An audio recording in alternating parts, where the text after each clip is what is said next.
திருப்பூரில் இந்திய தேசிய காங்கிரஸ் சட்டமன்ற உறுப்பினர் EVKS இளங்கோவன் செய்தியாளர்களை சந்தித்து பேசினார். அப்போது பேசிய அவர், ஹரியானா மற்றும் ஜம்மு காஷ்மீர் தேர்தல்கள் காங்கிரஸ் கட்சி வெற்றி பெறும் என்பது கருத்து கணிப்பு மட்டுமல்ல, அதுதான் உண்மையும் கூட என்று தெரிவித்தார். அதாவது மிகப்பெரிய அளவில் ஹரியானாவில் காங்கிரஸ் கட்சி வெற்றி பெறும் என்றும், காஷ்மீரில் வேட்பாளர்களே கிடைக்காத பாஜகவுக்கு 0 தான் கிடைக்குமே தவிர அவர்கள் எந்த தொகுதியிலும் வெற்றி பெற முடியாது என்று கூறினார்.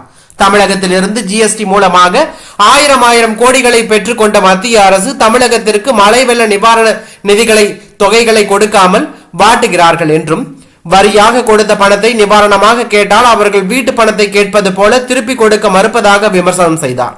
தொடர்ந்து பேசிய அவர், மத்திய அரசுக்கு மனித தன்மை இருக்கிறதா என்றும், பாஜக கூட்டணி அரசு 150 நாட்களை தாண்ட முடியாது என்றும், அவர்கள் விரைவில் வீழ்ந்து விடுவார்கள் என்றும் அவர் தெரிவித்துள்ளது அரசியல் வட்டாரத்தில் பெரும் பரபரப்பையும் அதிர்ச்சியும் ஏற்படுத்தி உள்ளது.